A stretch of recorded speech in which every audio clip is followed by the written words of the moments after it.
as in the basics. But before we take you through the basics, you have to know what threaded parallel computation is. And I'll be taking you through the first 4 as outlined, and Mayfield will take you through the last 4. So threaded parallel computation is just a technique that is used to enhance performance and the responsiveness of the applications. So before looking at those basics, let me take you a little through the key terms. Let me see the thread.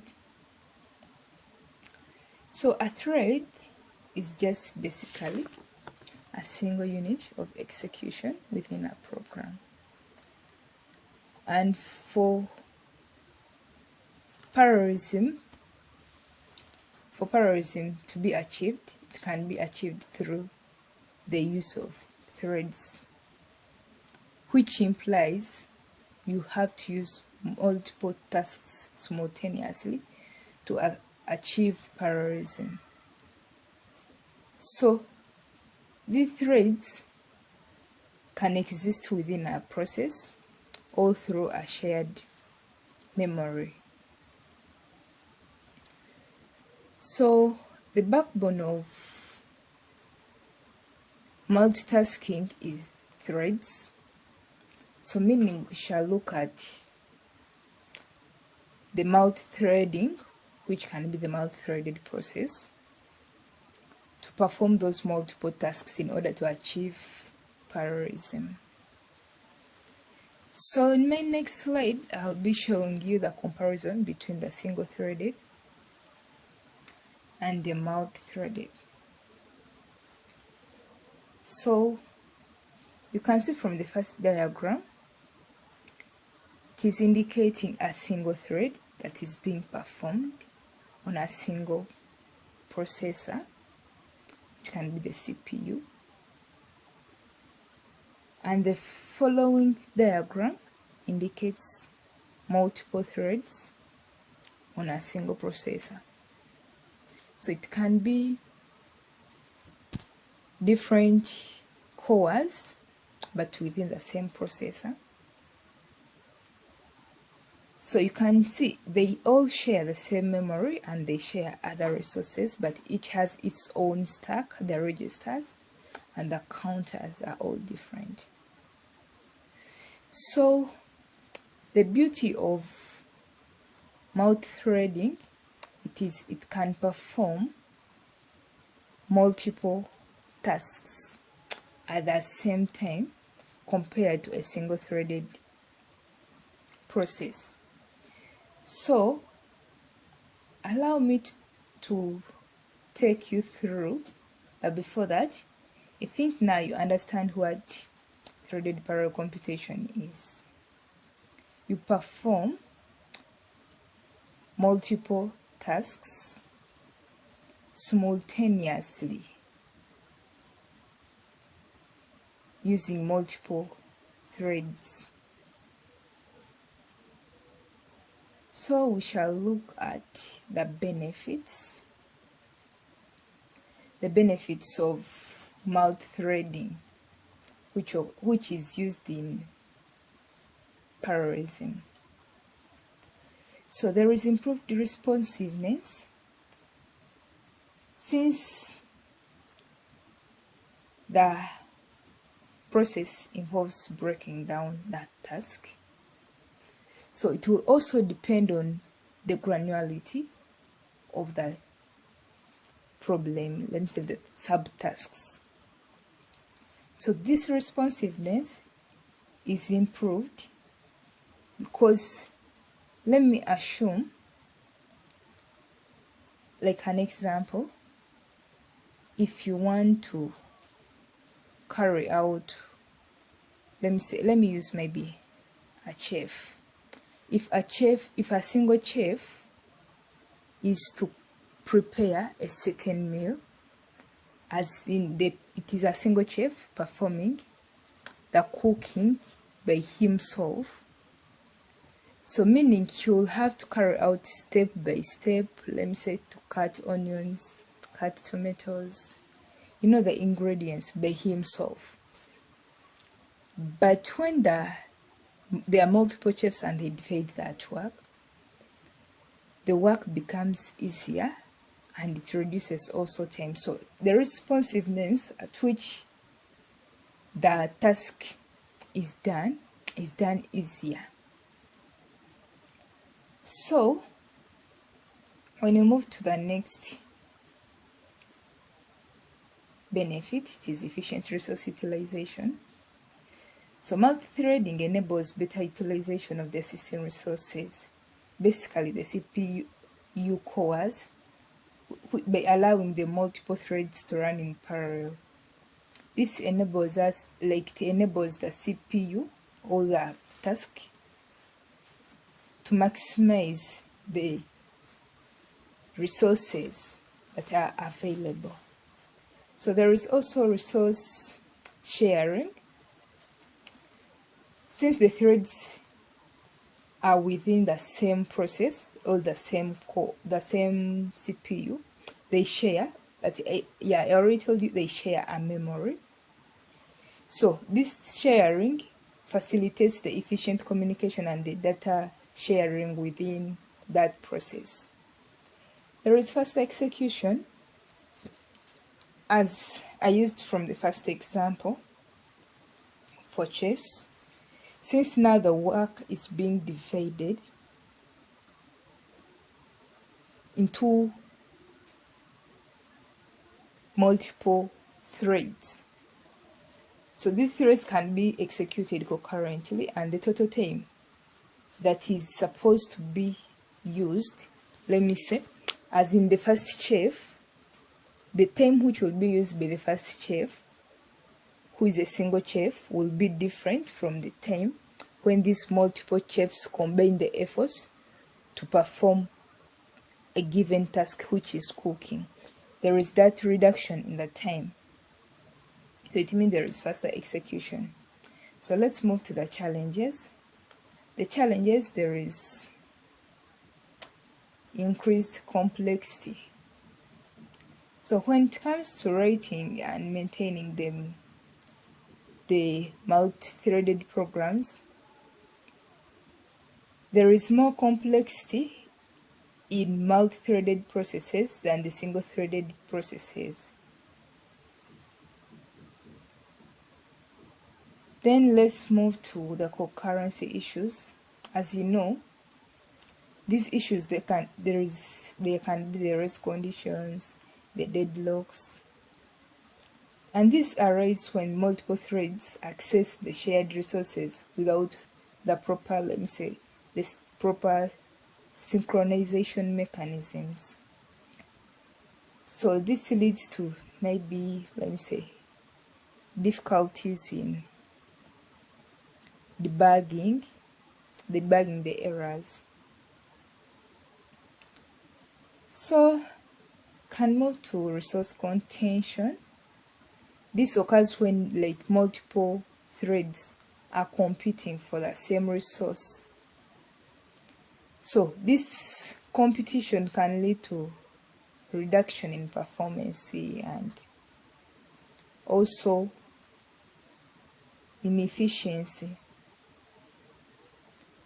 So we can look at the synchronization overhead. These overheads, they can prevent race conditions. The overheads can reduce performance, besides synchronization being a technique that can be used to reduce the hazards. It can also include the overheads. So these overheads reduce on the performance of the task or the process that is being performed. So moving to the next slide. Now we are looking at those basics of threaded parallel computation. So you look at problem solving. So problem partitioning, of which problem partitioning can also be defined as decomposition, because it involves breaking or partitioning of the task, dividing the task into smaller, manageable tasks, subtasks that can be executed concurrently using the multiple processing units. So from the diagrams you can see a single problem is being broken into different subtasks, but the assignment is on a single processor. Then the next diagram indicates a problem is being subdivided into different subpart tasks that are being assigned to different processors. So the aim of problem partitioning is just to improve, to ensure there is high performance in the task. So moving to the next slide, these tasks into which the problem is decomposed may not be of the same size depending on the mechanism or the technique that you're using. And this decomposition determines the granularity of decomposition. So the choice of granularity impacts the efficiency and the performance of the algorithm. So we shall look at, let me give an example of a pizza. This is a real life example. So once you're given a whole pizza without being sliced, it becomes difficult to eat as in the whole pizza. You can't grab like the whole pizza at once. But once it is sliced, it becomes easier to choose which slice you can take. So meaning, since the pizza is sliced, it becomes more efficient for one to choose what to eat. But you can't grab the whole pizza at once. So its aim is basically to increase the performance of a task. So we shall look at the techniques of decomposition or problem partition. So we shall be looking at the decomposition techniques, and I'll take you through the recursive decomposition. So for recursive decomposition, it basically includes the use of divide and conquer algorithm, that strategy. So I will just look at the example of a quicksort algorithm.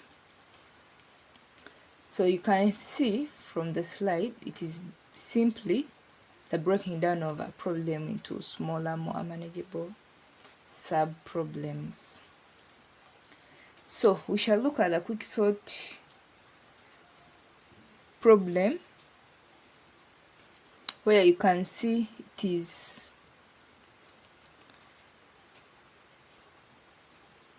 a sequence of elements. So what you have to do, you need to solve this problem.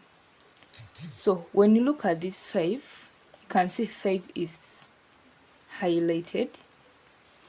So 5 acts as a pivot element, so meaning all the elements on your, consider your right and left hand. So when you consider your left hand, all the elements, it indicates the pivot element, means all the elements that are to be on the left should be less than the elements that will be on the right. So meaning the pivot element, which is 5, will begin all the elements that are on the right. That's why you can see on your left you have all the elements that are less than 5, and the pivot element begins all the elements that are greater than or equal to 5. So all these tasks are subdivided. So for every step it is given an element. Now you can see on your left the highlighted element, the value of x is 3. So meaning all the values on that section on your left have to be less than 3, and all the values that are on the right have to be greater than or equal to 3. Same applies to this other branch. Let me call the first branch A and the second branch is B.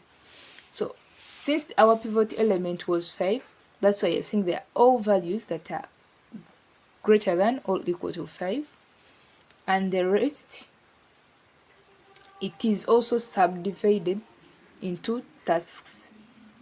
So it is also given a value of x, which you are seeing it is shaded or highlighted, meaning all the values that are less than 9 have to be on the left branch of it, and all the values that are on the right of that sequence have to be greater than or equal to 9.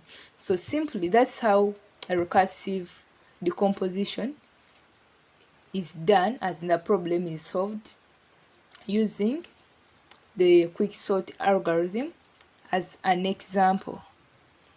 So moving to the next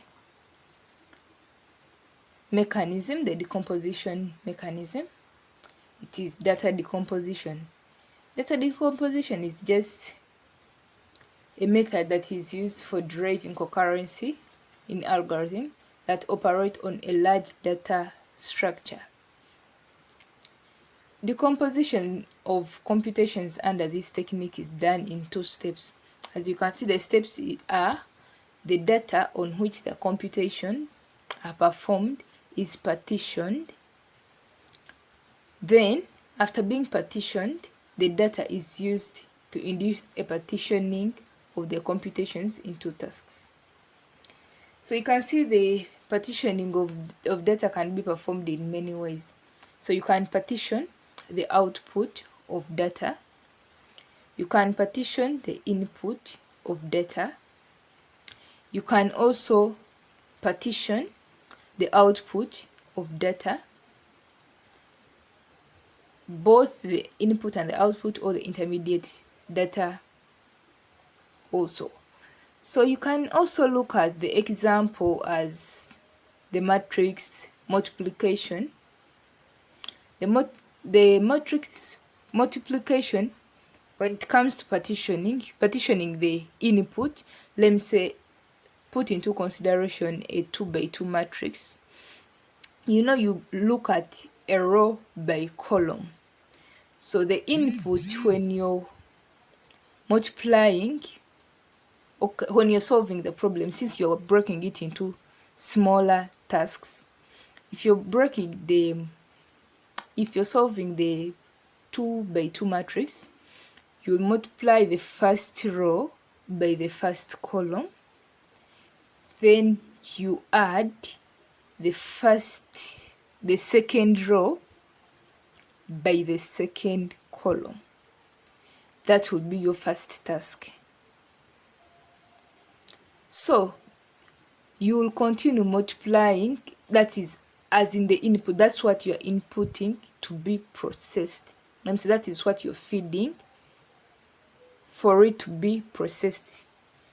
So the processor will first handle the first row by the first column as the first task, then the second row by the second column, being broken into those small parts.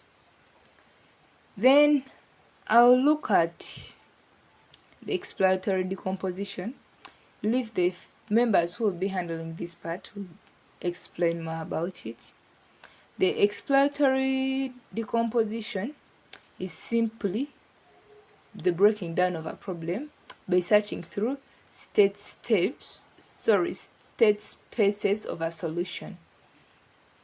So its aim is to explore the different configuration or the possibilities to find the optimal solution. So the example I'm using a 15 puzzle problem where you'll find there is one empty space, but it is on a 4x4 grid having 15 tiles. So one tile will be blank and the 14 will be filled. So you have to move tile per tile to make a complete grid. So meaning you will use different algorithms or different methods to fill that space. So the different methods can be the brute force, the heuristics algorithm, then the Manhattan distance heuristics. So you can go look at these different strategies that can be used to solve this puzzle.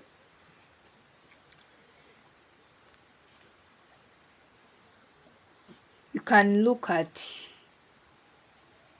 maybe search on YouTube how this puzzle can be solved. So we also have speculative decomposition, which is the technique that is used in parallel algorithm, particularly when a program may take one or many possible computationally significant branches depending on the output of other computations that preceded. So you can see in this situation, when a task is performing a computation whose output is used in deciding the next computation, let me say, when you're solving a given mathematical computation involving brackets, the ANDing, the subtraction. So since you're following body mass, meaning you'll have to first handle what is in the brackets, and what is in the brackets will be used in the next calculation for a different operator. Let me say, after brackets, let me say that our computation has the adding and the subtraction. So meaning after handling the brackets, the results of those brackets will be used to be added. So meaning every computation that you get is used in the computation of another step. So that is basically the speculative decomposition. So we shall look at the hybrid. Hybrid just combines the different approaches of those other decompositions. Let me say from that example, you can see the first step, there is data decomposition. So there is the partitioning of the input, the output, and lastly, you see there is recursive. It combines all of them. So that is the final they follow. Like hybrid basically combines different decomposition techniques to solve a particular task. So we shall look at the hazards of concurrency. But before, you have to know what concurrency means. As you can see, concurrency is simply the ability of a system to execute multiple tasks or processes simultaneously. So, besides the benefits of concurrency, it also arises certain conditions that makes performance degraded. So these hazards arise due to multiple threads or processes executing simultaneously, leading to the different conflicts. So these are the different hazards that occur during concurrency. There is rest conditions. So these rest conditions occur when multiple threads are trying to access the same data, but then the outcome will just depend on the timing of the thread that will get there first. Let me say an example as for the athletes. They are all targeting to reach the finishing line because they all need one prize gauge. So the aim is to run faster and win. After that, when the aim is getting that prize. So the timing will, the one who reaches the finishing line first gets the prize. So this leads to errors. Let me say these race conditions can lead to errors or the inconsistencies in the program. So these race conditions occur when the outcome of the computation depends on the relative timing of the concurrent process. So it will depend on the timing that is assigned to each thread or each process. So there is also deadlocks. So deadlocks occur when two or more processes are waiting indefinitely for resources held by each other, preventing any of them from progressing. So a deadlock just occurs when the two threads are waiting for resources that are just held by each other. Let me say, put this example. People are trying to open, let me say, the doors. Let me say 2 doors that are locked. So one person will need a key to open the door, which can also, let me say, these doors are having the same key. So one person will require opening the door first before the other one opens. So the other person, let me say the second person, for the second person to open the door, the person has to first wait for the first person to finish opening so that the second person can also access the key and also open. So this may result into miscommunication, maybe due to the method of synchronization that is used. There is also starvation that occurs when a thread is perpetually denied the necessary resources to proceed as the result of scheduling system. Let me put it in this way. There is let me say there is a busy restaurant, so a waiter keeps getting assigned all the tables, all the new tables, while other customers are waiting. So this starvation, when this person is assigned every time given new tables, other customers will keep on waiting, and this, since it is a single person working on multiple customers, it will keep the customers waiting, since it is hard for the person to handle all the customers at once, which might overwork the waiter and also keep the customers waiting. So this can lead maybe to unfair scheduling. Or let me put it in this way. There is what we call scheduling the system. As you all know, I believe we covered these forms of queuing, the priority queuing, the weighted fare, So when you look at the method of scheduling, let me say if there is priority queuing,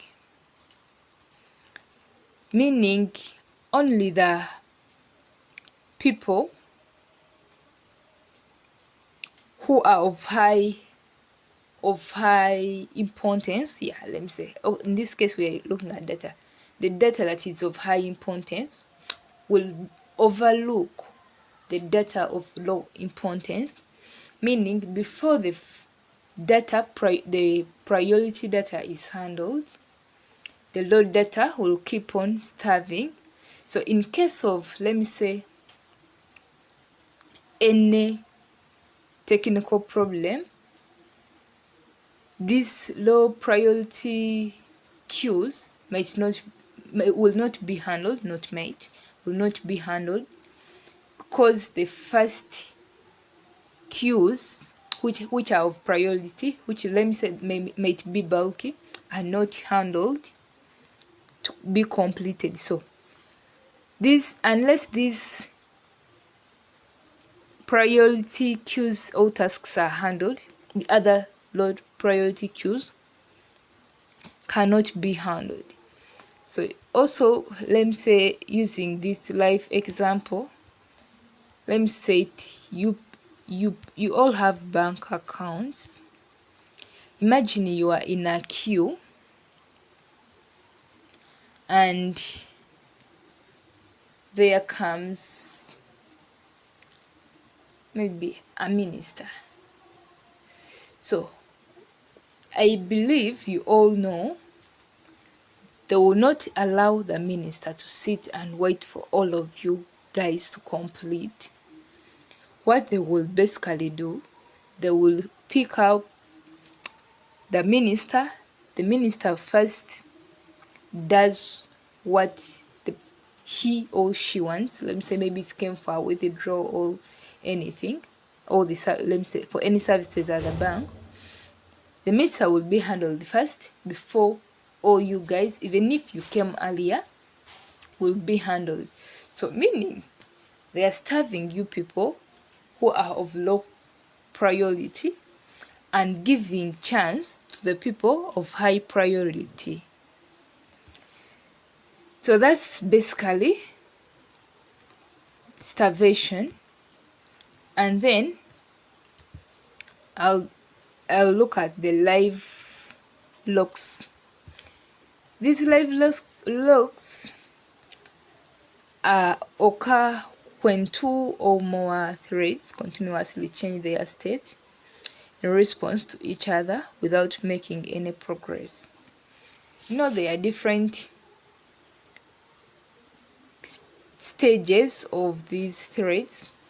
There is the running process, there is the waiting, and the blocked. So these states, they're running the different threads. Other threads might be executing, which is the running. Others might be waiting, maybe waiting to allocate the time that is for the scheduler. Then others might be blocked, meaning they're waiting for other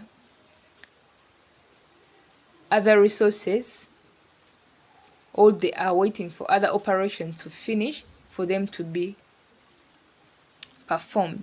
So once these continuously change, they might lead to miscommunication among the threads themselves in the process.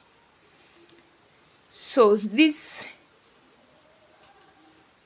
might be similar to the deadlocks, but the tasks continuously change their state in response to each other without making any progress. But for the deadlocks, the deadlocks can even be they can be processing when they're in progress. But for the live locks, these ones, they result as a result, they occur as a result of the continuous change in their states.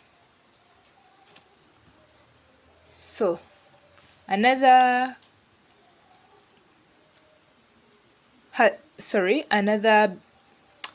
basic of threaded computation was locking. So locking is just the synchronization technique or the concurrency control mechanism that allows at most one thread or process to access a shared resource at a time. So this locking is basically used to control those concurrent hazards, as I earlier showed you. In the previous slides, there was the mutex, the read-write locks, the semaphores. So those concurrent hazards are different. Those concurrent hazards are solved using these locking mechanisms. So there are different techniques that are used to handle these issues, these concurrency issues. So let's look at the first one, which is the mutex, which is mutual exclusion locks. So the mutex allows only one thread at a time to access a shared resource. So it provides two operations. As you can see, there is the locking and the unlocking.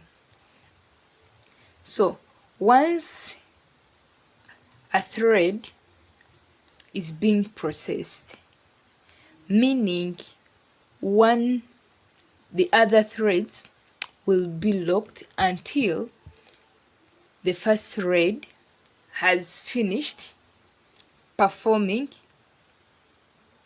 its task.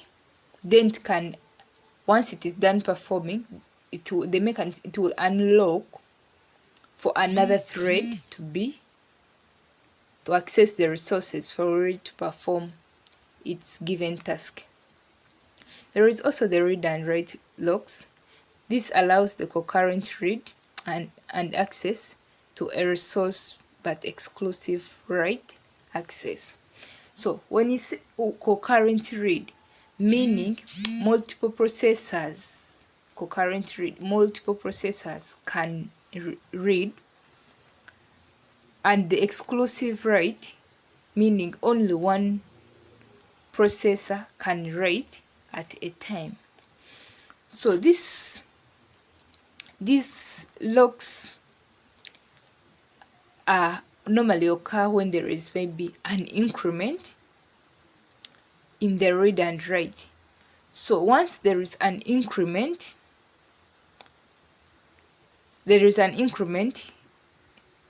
in the task,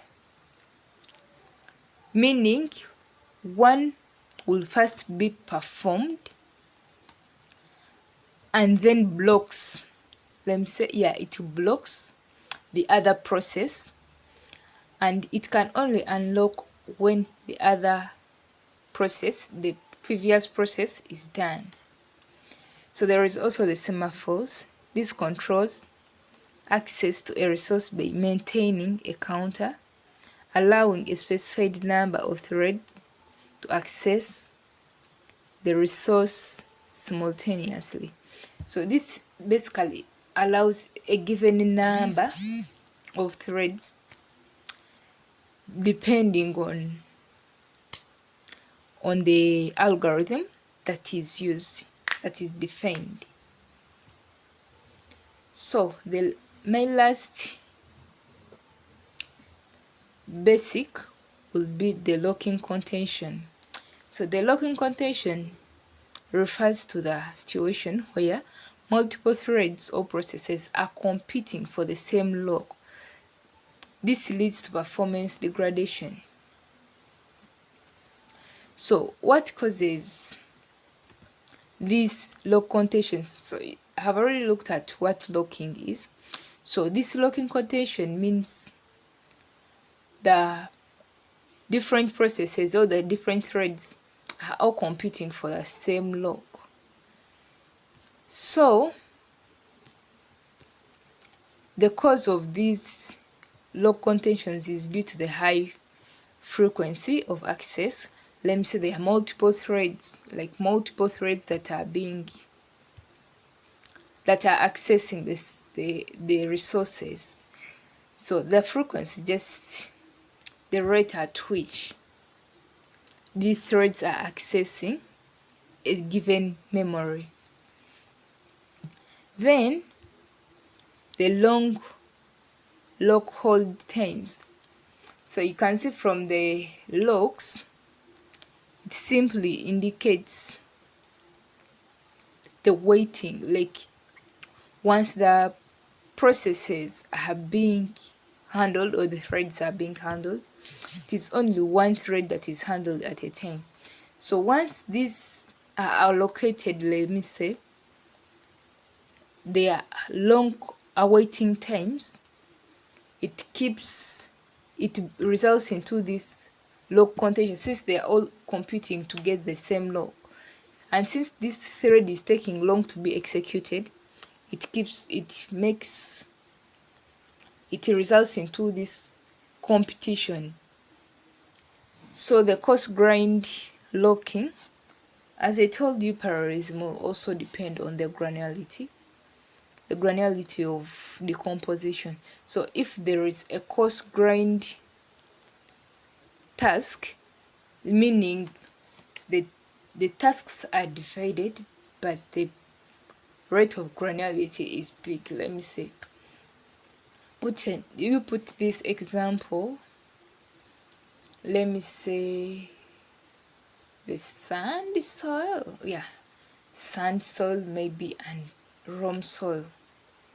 So when you look at the texture, basically look at the texture of something.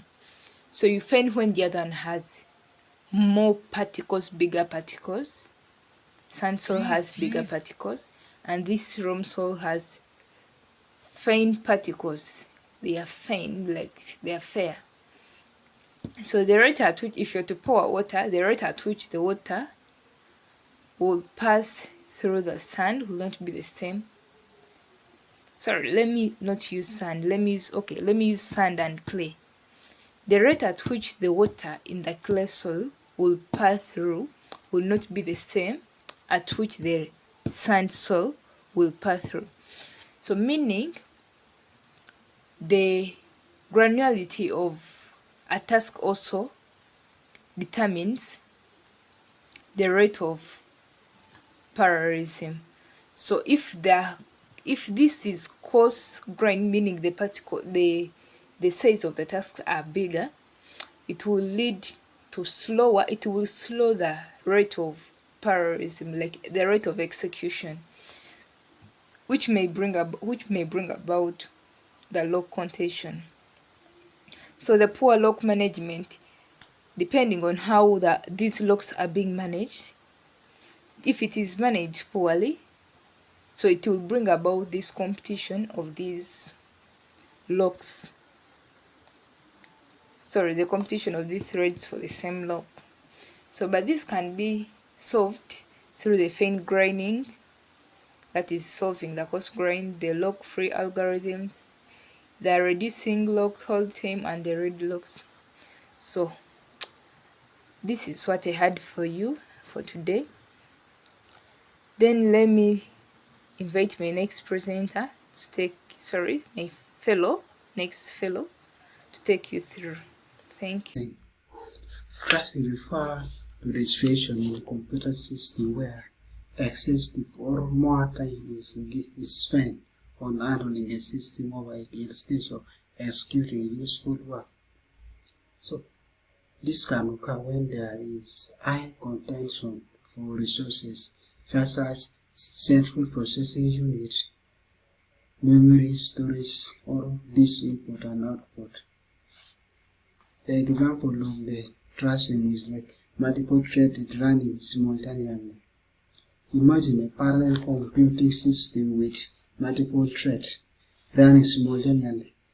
If these threads are constantly being switched back and forth by the operating system maker or developer without making significant progress on their respective tasks, then crashing can occur. So, the advantages and disadvantages of crashing. Disadvantages: improve on scalability.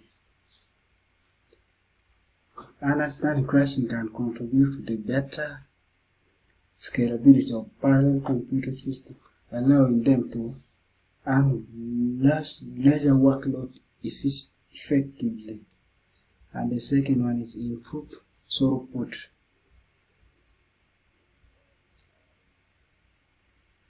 Tracing can lead to the improved throughput as more time is spent on actual computation rather than on overload tasks like context switching and so on. Then the side of disadvantages is like decreased performance. Crashing can significantly reduce the performance of parallel computing system by increasing overhead and reducing the time spent on actual computation, and resource wasted and complex debugging. Excessive context switching due to the crashing can lead to the wastage of system resources, impacting overall efficiency. And identifying and resolving issues can be complex and time-consuming, requiring analysis of system behavior and resource utilization. And the third,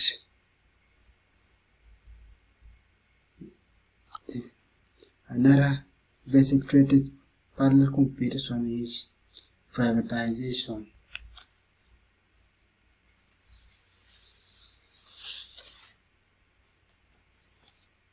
Yes, privatization. This refers to the technique of reducing contention of shared resources by creating private copies of variables for each thread. This means that each thread has its own separate copy of data it needs to work with instead of sharing a common resources. For example, share variable. In parallel computing application where multiple threads need access to the shared variable, privatization involves creating private copy of that variable for each thread. This ensures that each thread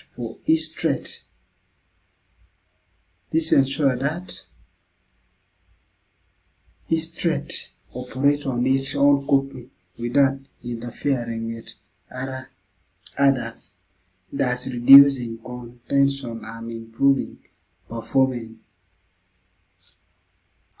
Advantages and disadvantages of privatization. Advantages: one is simplified programming. Privatization simplifies programming in parallel computing by minimizing the risk of race condition and other centralization or mediation related issue. And the second advantage is improved performance by reducing contention over it and avoiding costly centralization operation. Privatization can enhance the overall performance of parallel computing application. At the side of disadvantages, we have increased memory uses. Increased memory uses. Creating a private copies of variables for each thread can increase memory uses, especially when dealing with a large dataset or multiple threads that needs more memory storage. Then the second one is potential data inconsistencies.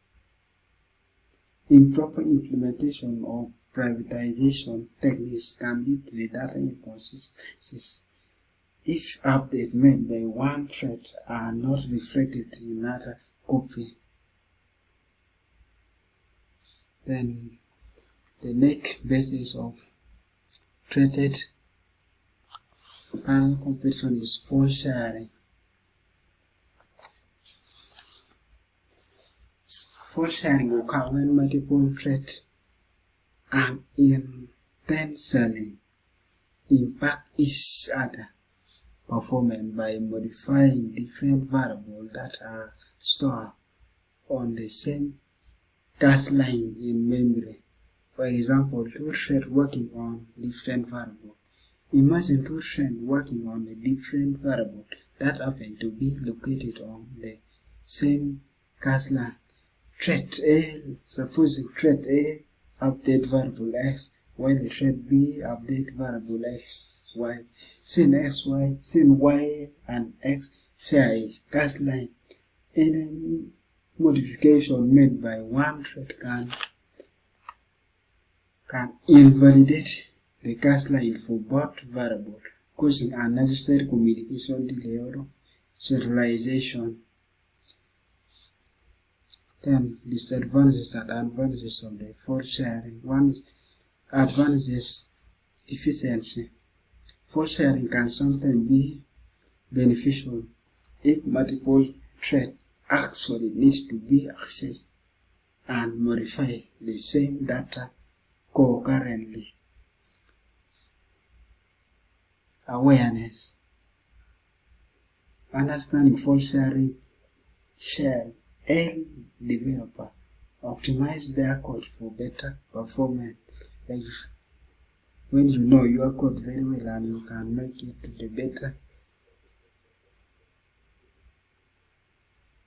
the better performance. Then the other side is disadvantages of performance degradation.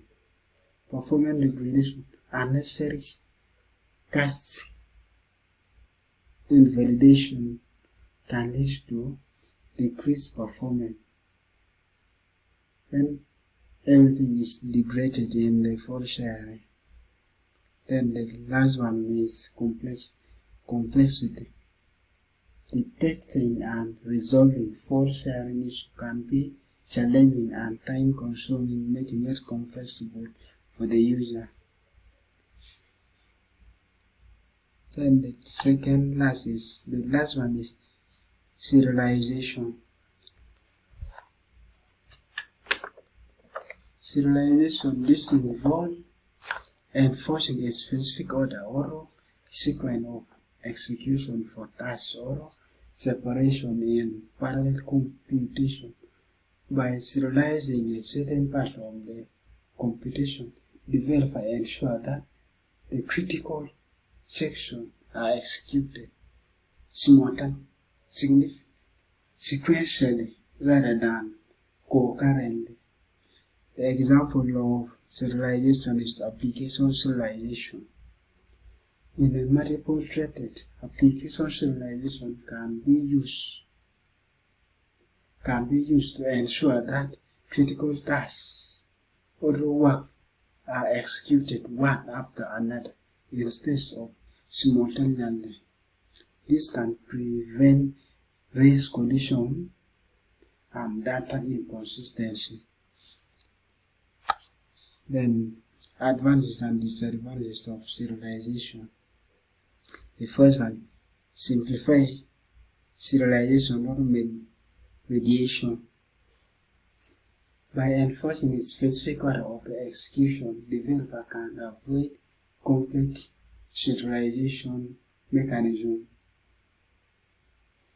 Then the second one is data consistency. Data consistency ensures sequential execution of critical sections, reduce the likelihood of data corruption and loss of data in the system. Then the set of disadvantages of reduce parallel. Serialization of the tasks limits the degree of parallelism achievable in the system. Then the last one is scalability limitation. Scalability limitation, overuse of serialization can hinder or hide the scalability as it restricts concurrent processing capability in the system.